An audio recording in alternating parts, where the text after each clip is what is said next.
Hello, whiskey tweeters. Welcome to Whiskey Whistle. I'm your host, Mark, and this is whiskey review number 102, Loch Lomond Single Grain Scotch Whisky. Single grain, what's that? Well, we'll talk about that. First of all, a big shout out to the Whiskey Wire and Steve Rush for providing the sample of this for me, and of course to Loch Lomond Distillery in the Highland region in Scotland. So Loch Lomond and the Whiskey Wire have put together what is called a whiskey flash blog. A flash blog, a whole bunch of bloggers and vloggers such as myself, all on the same day, which is today, that is Wednesday, September 7th, are going to be tweeting and blogging and Facebooking our thoughts about the Loch Lomond Single Grain Scotch Whisky. Anyway, so big thanks to Loch Lomond and also to the Whiskey Wire. So first of all, let me just bring that a bit closer for you, and just so you can verify what's in there. Okay, so there it is. You can see the emblem of Loch Lomond, and if you look closely, it says right there, Single Grain Scotch Whisky. Single Grain Scotch Whisky. So it's Scotch, okay? If you're an American or a Canadian watching, this is Scotch. And single grains, that kind of sounds like single malt. And, well, the single part refers to coming from one distillery. And grain, well, meaning that it's made of grain. Typically, well, single grain Scotch whiskey is distilled in a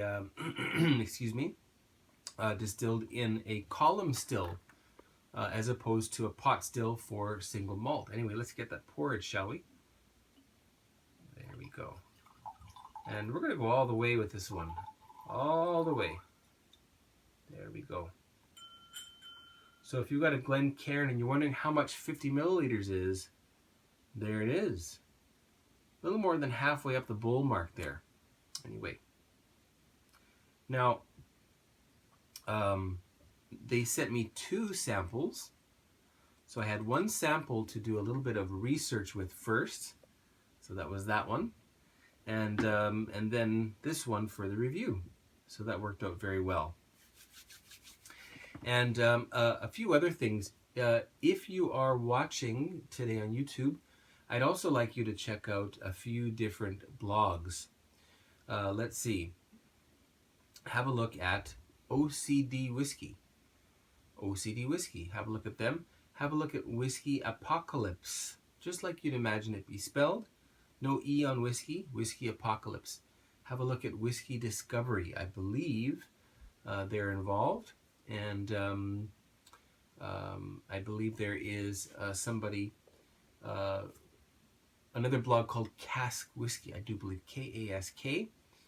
And I think I'm missing somebody. Who am I missing? Well, excuse me, that's a good start.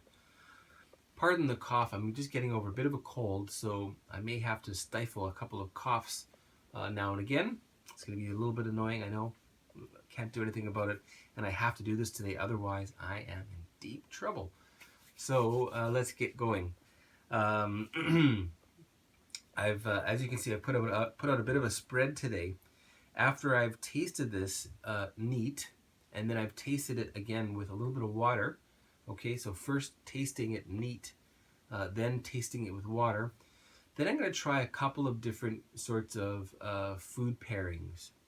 I have fresh figs, and I have some cream cheese. And not the spreadable kind, this is the real thing. I've got some slightly stronger cheese, a medium cheese called Jarlsberg, or Jarlsberg, depending on how you want to pronounce that. And I've also got some black olives, just to see how that works with something just a little bit salty. And some good old Godiva dark chocolate. And well, what are these for? It's just for design, just for decoration, design. Anyway, so Let's let that breathe for a little bit. And I'm sorry that I'm wheezing a little bit, but again, there's nothing I can do about that today. Please bear with me, okay?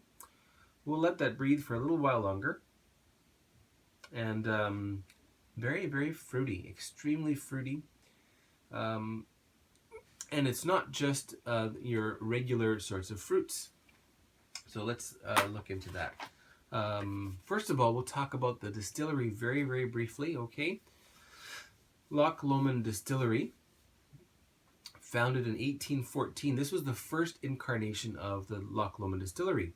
Although the present company, which was founded in the 60s, 64 I believe, also uses 1814 as the founding date for Loch Lomond Distillery, which they are certainly able to do. Okay, it's located in Alexandria, which is very close to Loch Lomond. Loch Lomond is a lake. Okay, so Lake Lomond, you may want to call it. Loch basically means lake. Think of Loch Ness. Okay. So it was founded in 1814, and then it closed very shortly thereafter. The present incarnation was founded in 1964 by, in fact, Little Mill Distillery. And anyway, long story about Little Mill Distillery. There's a review that I have that was from a previous Whiskey Flash blog about a year ago. Okay. Anyway, so what happened then? In 1984, they stopped production, and they resumed in 1987 under the Glen Katrine Bonded Warehouses Company. And 1993, they get a column still, begin producing grain whiskey. 1999, 2 new pot stills were added.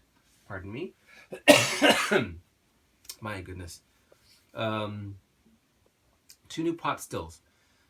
So they're collecting all of these different kinds of stills, and basically they become a self-sufficient whiskey distillery that can do single malt, single grain. They can do well, pretty nearly like a blended malt, okay, and also a simply blended Scotch whisky. So they can handle a lot of different varieties of Scotch whisky and get it out there and reap the rewards. So good on them for that. Some people think that the distillery looks a little bit too industrial, but you know what? All distilleries are industrial, so it's just a matter of scale, and we'll call it whether it's a little bit quaint or whether it is just a big building. In this case, it's just a big building. Okay. Anyway, it still has somewhat of a charm to it, though. Okay, and then 2014, it was acquired by a private equity group called Exponent, I believe. Okay, and so that's still the company that is running the show there. And it looks as though 2016, this year, there were new stills installed yet again. Okay, so pardon me, very embarrassed. I would not normally do this today, given that I've got pretty bad cough, but I really have to get this out today, so I do apologize, and I may edit out some of those coughs if they're really bad. I apologize. Okay, anyway, so they employ 56 people. That's quite a big compliment for a modern whiskey distillery, even of its size. That's pretty good compliment.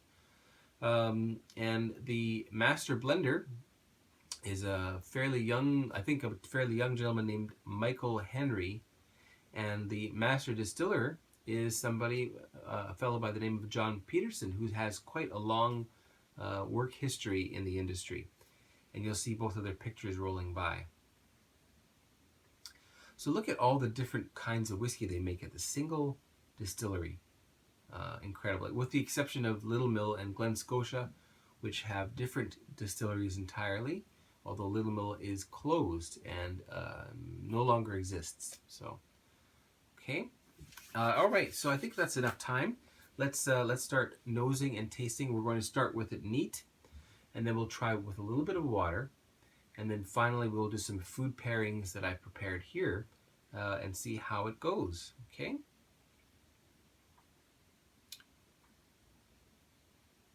Okay, onto the nose. There'll be a short advertisement right here. Welcome back. Loch Lomond Single Grain Scotch Whisky. Let's check the nose on this one.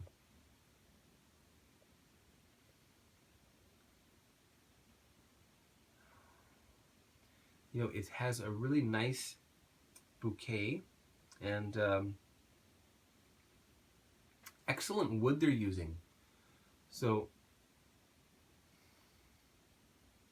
very active casks have been used to mature this whiskey. There's lots of vanilla there. I believe a lot of fresh bourbon casks were involved.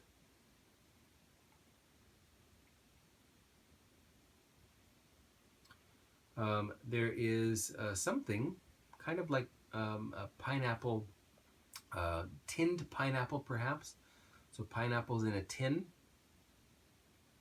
And there's a bit of youth to it, but certainly not in a negative way, in quite a positive one. And I wrote here in my research earlier, fruity apples, yellow bananas, tinned pineapple, and then big vanilla, baking spices, so that's from the very active casks, a bit of clove, and then I'm getting some grain biscuits. Something like, not the digestives, but something even more granular, more grainy than that. It's also quite malty, and when I take my time with this, I'm also reminded of raisin bran muffins. Anyway, I think the nose is quite great, and nothing I don't like in the fragrance coming from the whiskey. Let's get on to the taste, shall we?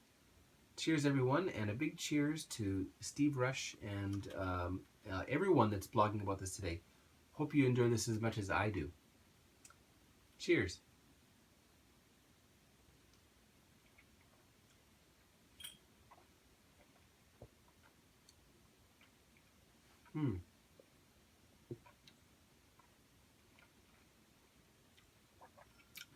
Now, I find this quite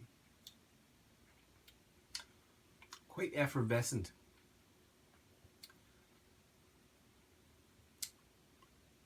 I guess that's a little bit of astringency, but just a little bit of effervescence, a little bit of bubbliness almost. It's not really bubbly, but on my tongue, just a little bit of a sort of a well, I can't describe it any other way, but it's kind of like popping in my mouth, which is very, very nice. And I've written here great maturation again. So again, you're getting I'm getting a lot of very nice oak tones, vanilla, and these baking spices again on the palate. Fruit-wise, again, it's very fruity. I would just liken it to kind of like a generic fruit jam. So a bunch of different fruits, berries, perhaps apples, made into a compote. Okay.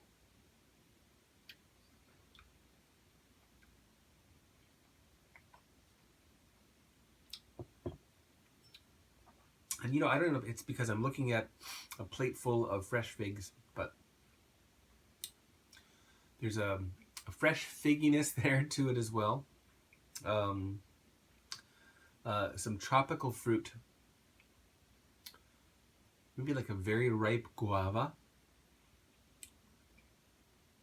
And another interesting thing I find with this particular whiskey, with the Loch Lomond Single Grain Scotch Whisky, I don't know if you've tried pop rocks before, but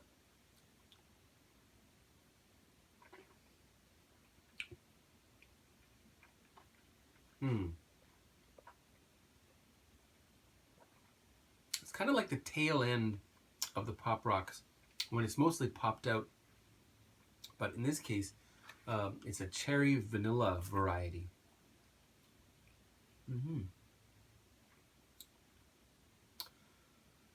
And you know, indeed, very figgy and fresh, not the dried ones. And as far as a progression of flavor, it really starts out sweet, and then you end up with a dry and tart. I guess we'll call that the development. So it opens sweet, and then develops tart and dry.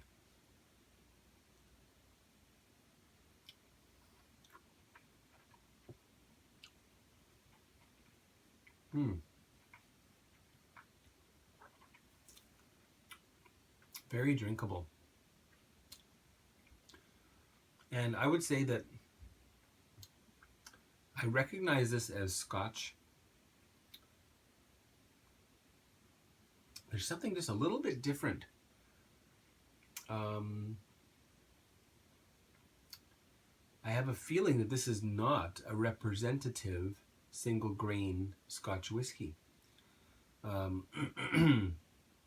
Having used entirely barley malt for this, there'll be something different. And again, what I've heard with the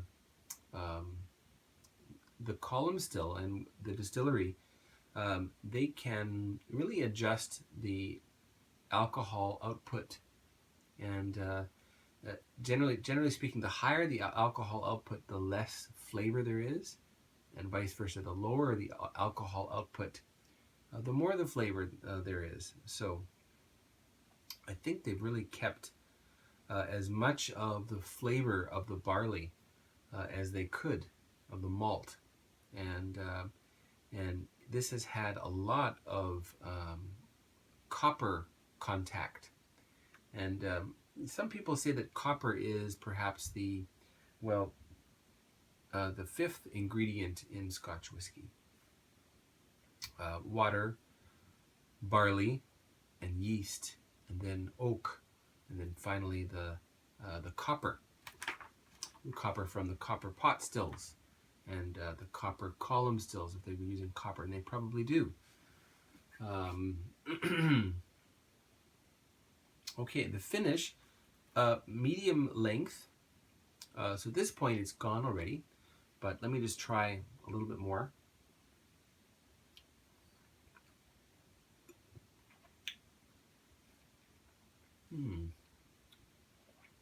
Hello, figs.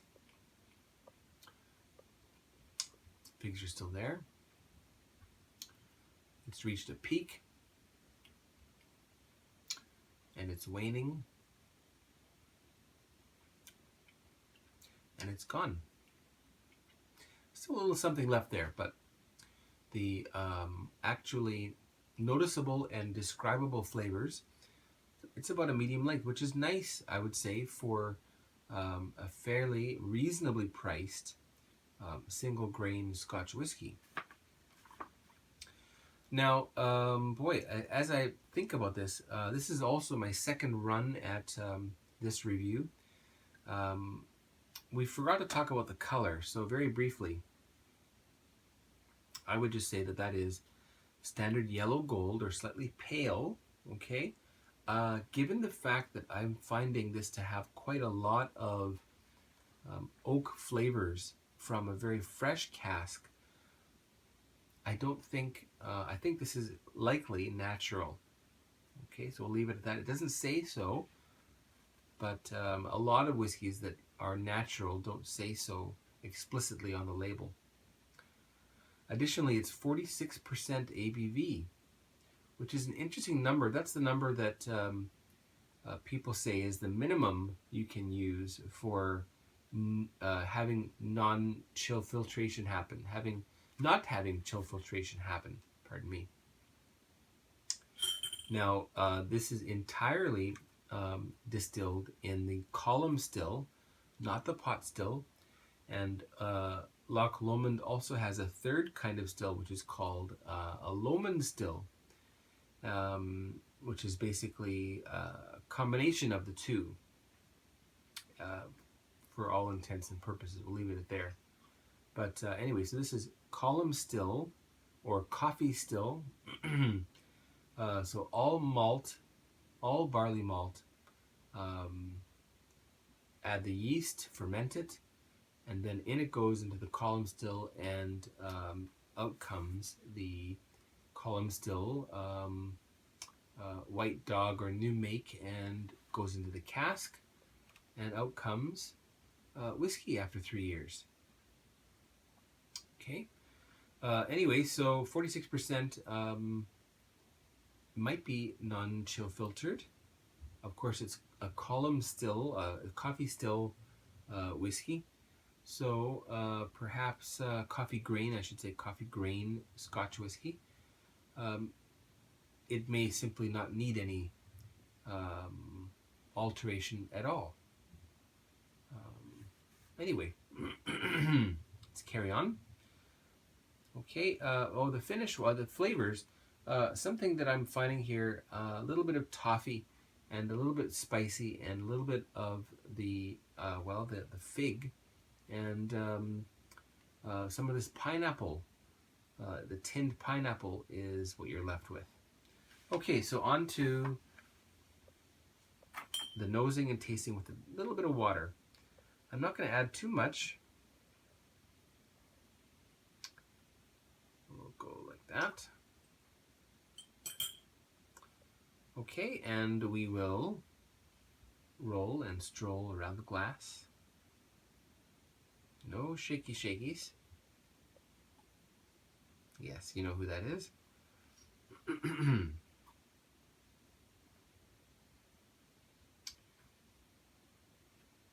Okay, anything else we want to talk about while this is mixing and melding?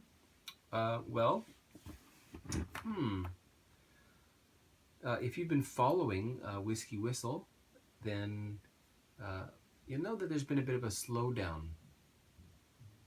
So previously I was putting out about 3 reviews a week, and down to about 1 a week at the moment. And well, that's okay for now. I'll probably pick it up to 2 a week fairly soon. But for the time being, I think 1 a week will be what we'll do going forward until this cold is gone and until my life is back in order. I went to Canada in the summer, back here now in South Korea where I live with my family. And back to work and all that kind of thing. So we want to, just ease back into the production schedule. Okay, I'd say that's pretty good. Let's get on to the nosing and tasting of Loch Lomond Single Grain Scotch Whisky with a little bit of water added, okay? And we'll have a short advertisement right here. Let's get back into this now. With a little bit of water added, let's see what happens to Loch Lomond Single Grain Scotch Whisky.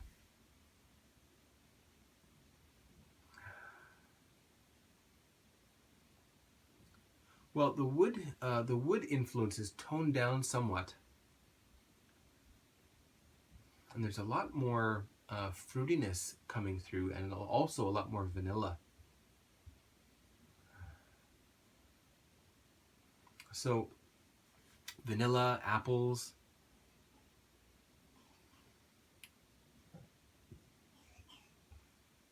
some kind of cooked apples in there now as well. So a little bit of a deeper fruity flavor, fruity scent coming through, I should say. Okay. What else did I write here? Well, I mentioned I get a little bit of cedar wood. Yeah, there it is. So there's that kind of very bright, very fragrant, very floral, cedar woody sort of a scent coming through. And I found when I left this for quite a while and really gave it time to breathe and interact with the water, I got a little bit of pipe tobacco. Interesting. Yeah, a little bit of pipe tobacco there, which is very nice. Which I don't think you would typically, I mean, I don't know. I shouldn't say that. I don't know much about other single grain Scotch whiskies, but I think you wouldn't find that kind of a scent until you got a very, very old single grain Scotch whiskey. Okay. And I write here more biscuits, more muffins, and then also a little bit of nuttiness develops if you give it time. Okay. All right. How about the taste profile? Let's taste it now. A little bit of water into the Loch Lomond Single Grain Scotch Whisky.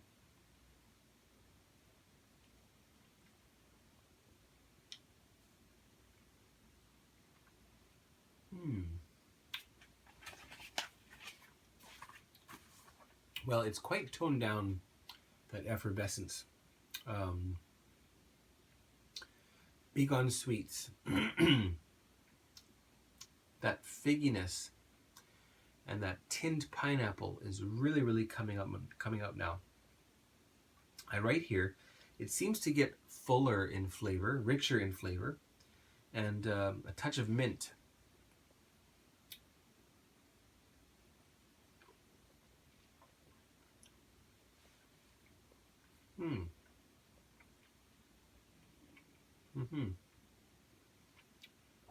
Also more of a fruit jamminess as well.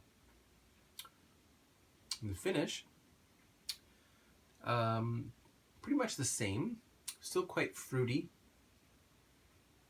and lengthwise, pretty much the same here. I did write here though, you may get a little bit of chocolate, a little bit of banana, and it's still quite zesty, a little bit of tartness, a little bit of dryness. I said it got longer with a bit of water. Anyway, medium to medium long, and perhaps with water it may lengthen slightly.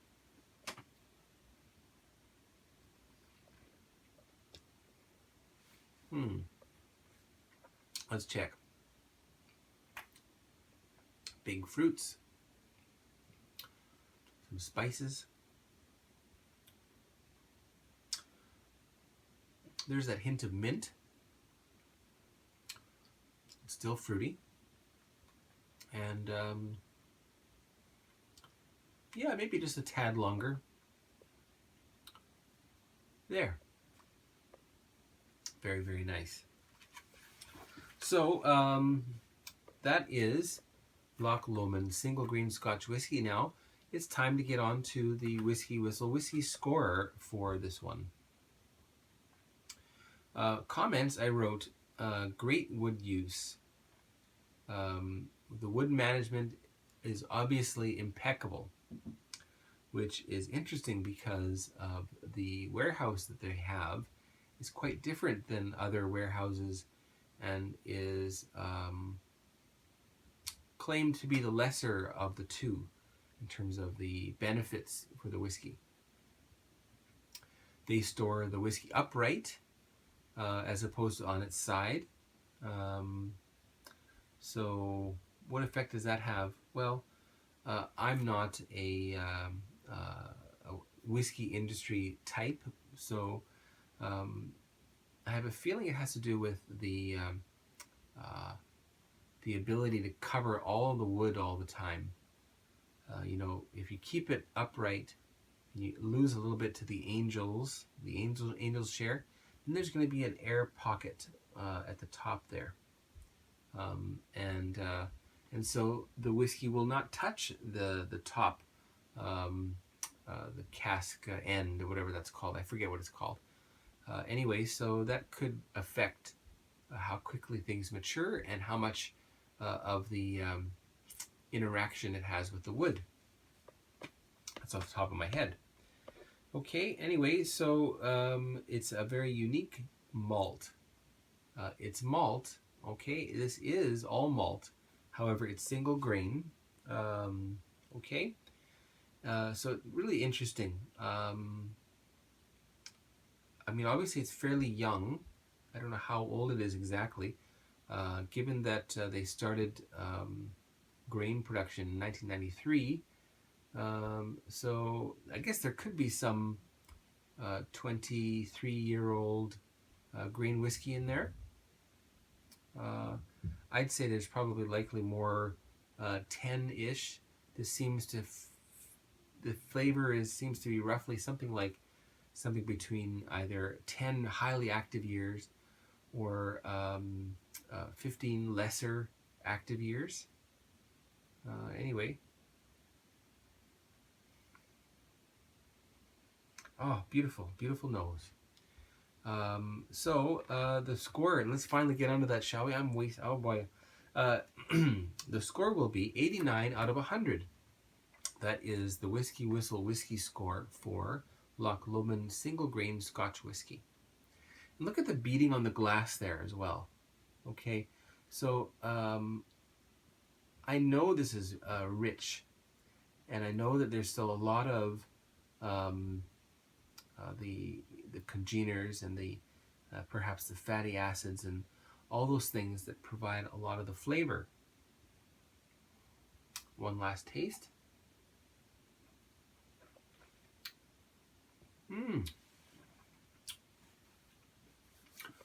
Very nice. Okay, well, we'll get on to the food pairing. If you have seen all you'd like to see, then no worries. Thank you for tuning in. Don't forget to subscribe. You can click right down there in the corner and click subscribe, and that'll be that. Why subscribe? You will get advance notice of the content, and I also really enjoy interacting with my subscribers. Finally, more subscribers, well, it'll put my reviews higher up in the results, and therefore that'll make my little YouTube more successful.